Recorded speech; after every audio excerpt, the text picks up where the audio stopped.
السلام علیکم ورحمۃ اللہ وبرکاتہ۔ موجودہ دور کی میڈیکل سائنس کے مطابق گرم علاقوں میں لڑکی 8 یا 9 سال کی عمر میں بالغ ہو جاتی ہے اور ٹھنڈے علاقوں میں 14 سال تک کی عمر میں لڑکی بالغ ہوتی ہے۔ میڈیکل سائنس کے مطابق مرد کسی بھی عمر میں نکاح کر سکتا ہے، اس میں باپ بننے کی صلاحیت موجود ہوتی ہے۔ موجودہ دور میں مرد 60 سال کی عمر کے بعد سے بڑھاپا آنا شروع ہو جاتا ہے اور عورت 40 سال کے بعد ماں نہیں بن سکتی، اس لیے لوگ کم عمر عورت سے نکاح کرتے ہیں۔ عورت جب اپنے بیٹے کے ساتھ گاڑی میں سفر کرتی ہے تو گاڑی مڑنے، بریک لگنے یا جمپ آنے پر بسم اللہ کہتی ہے، گاڑی سنبھالنے کا اشارہ کرتی ہے اور بار بار رفتار کم کرنے کا اصرار کرتی ہے۔ بیٹا 22 سال کا ہو چاہے 50 سال کا، وہ ماں ہونے کی وجہ سے ایسا ہی کرتی ہے، اسے کہتے ہیں خیال رکھنا۔ اور یہی عورت جب اپنے خاوند کے ساتھ گاڑی میں بیٹھی ہوتی ہے تو بریک لگنے، موڑ آنے اور جمپ کے دوران پرسکون رہتی ہے، چاہے شادی کو 1 ہفتہ ہوا ہو یا 50 سال۔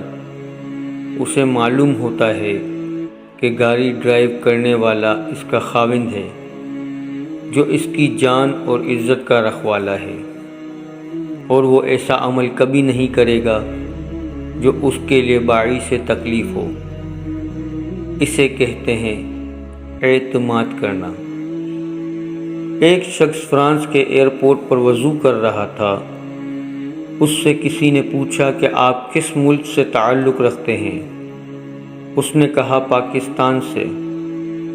سائل نے پوچھا کہ پاکستان میں کتنے پاگل خانے ہیں؟ اس نے جواب دیا کہ مجھے تعداد تو نہیں پتہ، لیکن ویسے چند ایک ہی ہوں گے۔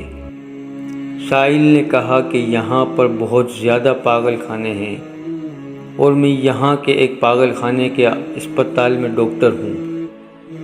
میری پوری عمر اس تحقیق میں گزری ہے کہ لوگ پاگل کیوں ہوتے ہیں اور پاگل پن سے بچنے کے لیے کیا کیا احتیاطی تدابیر اختیار کرنا ضروری ہے۔ میری تحقیق کے مطابق جہاں اور بہت ساری وجوہات ہیں، ایک وجہ یہ بھی ہے کہ لوگ اپنی گردن کے پچھلے حصے کو خشک رکھتے ہیں۔ کھچاؤ کی وجہ سے رگوں پر اس کا اثر پڑتا ہے۔ جو لوگ اس جگہ کو وقتاً فوقتاً نمی پہنچاتے رہتے ہیں وہ پاگل ہونے سے بچ جاتے ہیں۔ میں نے دیکھا کہ آپ نے ہاتھ پاؤں دھونے کے ساتھ ساتھ گردن کے پیچھے کے حصے پر بھی گیلے ہاتھ پھیرے، جس سے مجھے بہت حیرانی ہوئی کہ آپ کو یہ طریقہ کس نے بتایا۔ اس شخص نے بتایا کہ وضو کرتے وقت گردن کا مسح کیا جاتا ہے اور ہر نمازی دن میں 5 مرتبہ گردن کا مسح کرتا ہے، اور یہ بات ہمارے پیارے نبی صلی اللہ علیہ وسلم نے بتائی ہے۔